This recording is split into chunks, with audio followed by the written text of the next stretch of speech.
안녕하십니까, 문틀란TV입니다. 지난 2018년 4월 2일 민주당은 추미애 대표 등이 참석한 최고위원회의에서 지방선거 광역단체장 경선 때 결선 투표를 도입하기로 결정한 바 있습니다. 하지만 하루 뒤인 4월 3일 민주당은 송철호 후보를 울산시장 선거 단수 후보로 결정했습니다.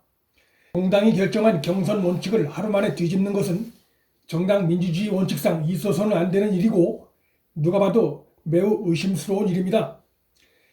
송병기 수첩에 의하면 당시 울산시장 선거 전의 경쟁력은 임동호가 앞서는 것으로 나타나 있고, 당을 이리저리 옮겨 다닌 송철호와 달리 임동호는 당이 지역에서 열세인 때에도 울산 지역을 지켜온 인물이었습니다.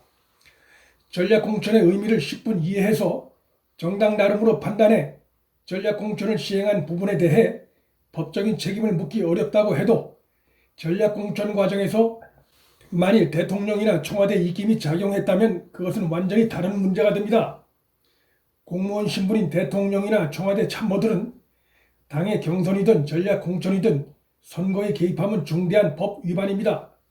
그런데 이들이 당의 공천에 개입한 것을 의심할 만한 충격적인 대목들이 송병기 수첩 여러 곳에서 등장하고 있습니다.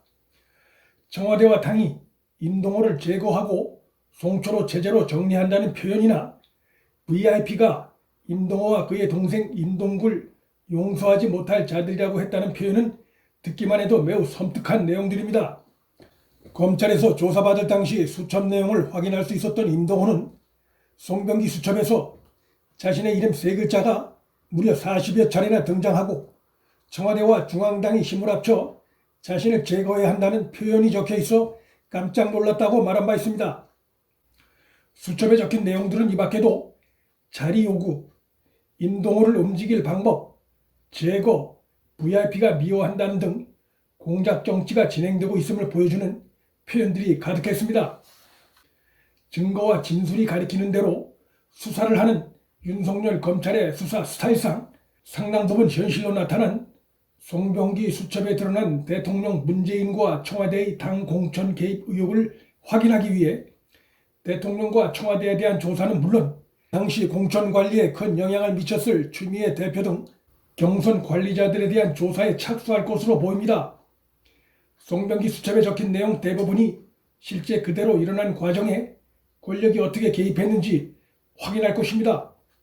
핵심은 문재인과 추미애 전 대표에 대한 조사인데, 2명 중에 1명은 현직 대통령이고 또 1명은 법무부 장관 후보 신분이어서 검찰이 이들에 대해 어떤 조사 방식을 택할지 관심이 모아집니다.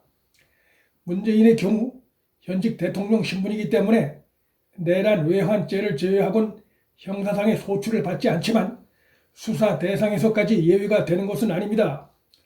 다만 역대 정권의 권력 스캔들과 달리 이번 건은 임기 중반을 간 넘긴 시점에 그것도 대통령 본인이 직접 강하게 연루된 의혹을 받고 있는 사건이어서 사상 최초로 검찰이 현직인 대통령을 조사해야 하는 상황이 일어날 가능성이 높습니다. 현재 수사의 진행 과정을 볼 때 송철호 현 시장과 추미애에 대한 수사가 마무리되는 대로 대통령 문재인에 대한 조사로 이어질 것으로 보입니다. 검찰이 대통령을 조사키로 결정했을 때 문재인이 검찰 조사 요청에 순순히 응하지 않을 가능성이 있습니다. 문재인이 과거 야당 시절 박근혜 당시 대통령을 겨냥해 검찰 조사를 받으라고 촉구한 것이 있기 때문에 조사를 받을 것이라고 예상할 수도 있겠으나, 그때와 달리 권력을 잡은 지금 문재인의 태도는 180도 달라질 가능성이 있습니다. 무엇보다 청와대의 선거 개입권이 임종석 비서실장의 연루까지 불거진 상황이고, 비서실장은 대통령의 복심이란 점에서 문재인으로선 서면 조사든 검찰과 대면 조사든 조사에 응하는 것 자체가 정치적으로 위험 부담이 높아 조사를 거부하거나 차일 비일 시간을 끌 가능성이 있습니다. 대통령이 검찰 조사 요구에 불응할 경우 검찰이 현직 대통령을 강제 수사할 방법은 사실상 없지만, 문재인을 피의자 신분으로 전환해 국민들에게 검찰이 대통령 문재인에게 강한 혐의를 두고 있다는 것을 보여줌으로써 대통령에 대한 압박을 강화하고 추후 정치 상황이 바뀌었을 때를 대비하는 방법은 있습니다. 문재인은 송철호 선거 개입 사건에서 제3자가 아닌 자신의 절친 송철호를 도운 핵심 관련자, 기획자 의혹을 받고 있고, 이를 뒷받침하는 다수의 정황 증거들이 존재하는 상황이기 때문에 피의자로 신분이 전환되는데 아무 문제가 없습니다. 검찰이 권력의 불법적인 선거 개입 사건 관련해 조사해야 할 대상이 한 곳 더 있습니다. 바로 지난해 지방선거 당시 당대표를 지낸 추미애 현 법무장관 후보자와 당시 민주당 선관위 관계자들에 대한 조사가 필요합니다. 임동호가 송철호보다 경쟁력이 앞서 있다는 분석 결과가 나와 있음에도 임동호 대신 송철호를 단수 공천한 이유에 대해 설득력 있는 이유를 대야 할 것입니다. 그렇지 않으면 추미애는 대통령 절친 송철호를 위해 청와대와 호흡을 맞췄다는 의혹을 벗어나기 어렵습니다. 또한 2018년 4월 2일 광역단체장 경선 때 결선 투표를 도입하기로 결정을 해놓고 하루 뒤인 4월 3일 갑자기 송철호를 단수 후보로 급박하게 결정한 이유가 무엇인지 답을 해야 할 것입니다. 무리하게 급박하게 절차가 변경된 과정이 분명히 존재하기 때문에 당시 선관위원들을 대상으로 또 관련 자료를 조사하다 보면 청와대 개입 흔적이 나타날 가능성이 높습니다. 그러한 방증들은 후에 문재인의 선거 개입을 뒷받침하는 법정에서의 중요한 증거로 쓰일 것입니다. 송철호의 선거자금 관련한 의혹도 짚고 넘어가야 할 대목입니다. 임동호는 송철호 시장 주변에 브로커들을 최고로 알렸더니 당에서 날 자르더라고 충격적인 발언을 한 바 있습니다. 그는 지난 7월 민주당 임동호입니다라는 책을 내고 정치 브로커들에게 3억 원을 건넨 민주당 후보가 있었다는 주장을 펼친 바 있는데 그 이후 당에서 쥐도새도 모르게 제명됐었습니다. 문재인 정권의 조직적인 선거 지원 의혹을 받는 송철호의 지난 지방선거에서의 선거자금 조성과 사용에 대해 의혹이 일고 있는 부분에 대해서도 검찰의 조사가 필요해 보입니다.